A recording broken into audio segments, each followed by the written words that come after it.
1902 में आज ही के दिन पहली science fiction film a trip to the moon release हुई थी। फ्रेंच भाषा में बनी इस मूक फिल्म का निर्देशन जॉर्ज मेलियस ने किया था। 14 मिनट की इस ब्लैक एंड व्हाइट फिल्म को उस समय की सबसे लंबी फिल्म माना गया था।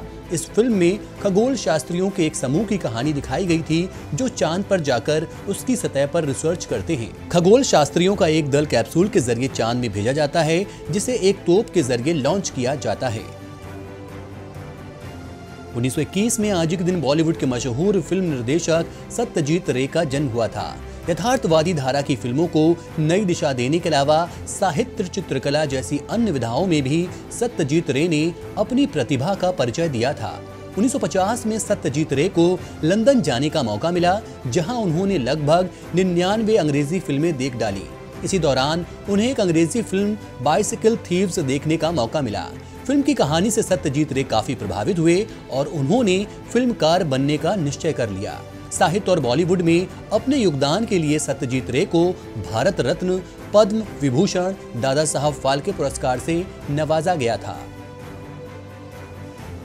1975 में आज के दिन पद्मजा नायडू का निधन हुआ था। पद्मजा नायडू भारतीय राजनीतिज्ञ सरोजिनी नायडू की सुपुत्री थी। पद्मजा ने सारा जीवन भारत के हित के लिए समर्पित कर दिया था।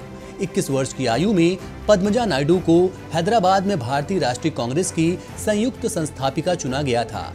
वे 1942 में भारत छोड़ो आंदोलन में भाग लेने के कारण जेल भी गईं। देश की आजादी के बाद पद्मजा पश्चिम बंगाल की राज्यपाल बनी। उन्होंने आधी सदी से भी ज्यादा सार्वजनिक जीवन जिया। इस दौरान वे रेड क्रॉस से भी जुड़ी और 1971 से 1972 तक वे इसकी अध्यक्ष भी रहीं। वर्ष 1962 में पद्मजा नायडू को पद्म विभूषण पुरस्कार से सम्मानित किया गया था। 1985 में आज ही के दिन प्रसिद्ध पत्रकार और साहित्यकार बनारसी दास चतुर्वेदी का निधन हुआ था। बनारसी दास 12 वर्ष तक राज्यसभा के सदस्य रहे थे। हिंदी में बनारसी दास चतुर्वेदी के संपादकत्व में कोलकाता से विशाल भारत नामक हिंदी मासिक निकला, जिसने न केवल विदेशों में रहने वाले भारतीयों की दुर्गति की ओर ध्यान दिलाया, बल्कि संसार की प्रगतिशील विचारधारा से हिंदी जगत को परिचित कराया। पंडित बनारसी दास चतुर्वेदी जैसे सुधी चिंतक ने ही साक्षात्कार की विधा को पुष्पित और पल्लवित करने के लिए सर्वप्रथम सार्थक कदम बढ़ाया था।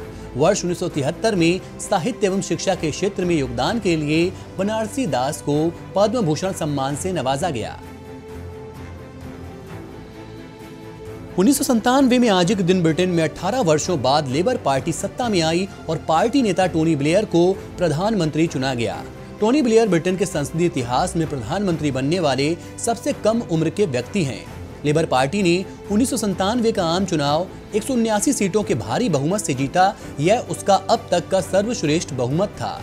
साथ ही 1945 के बाद से किसी भी राजनीतिक दल के लिए ये सबसे बड़ा उलटफेर था। अगले दशक में बहुत सारे प्रगतिवादी सामाजिक सुधार किए गए। कर सुधारों जैसे कई प्रगतिशील नीतियों की वजह से लाखों लोगों के जीवन स्तर में सुधार हुआ। और 2011 को पाकिस्तान में अमेरिकी सेना ने एक हमले में ओसामा बिन लादेन को मार डाला था। ओसामा बिन लादेन अल-कायदा नामक आतंकी संगठन का प्रमुख था। यह संगठन 11 सितंबर 2001 को अमेरिका के न्यूयॉर्क शहर के वर्ल्ड ट्रेड सेंटर पर हुए हमले के साथ विश्व के कई देशों में आतंक फैलाने और आतंकी गतिविधियां संचालित करने का दोषी है। ओसामा बिन लादेन की मौत के 12 घंटे के बाद अमेरिका के विमान वाहक पोत USS कार्ल विन्सन पर शव को एक सफेद चादर में लपेटकर एक बड़े थैले में रखा गया और फिर अरब सागर में उतार दिया गया। अमेरिकी अधिकारी के मुताबिक सऊदी अरब ने शव को लेने से इनकार कर दिया था।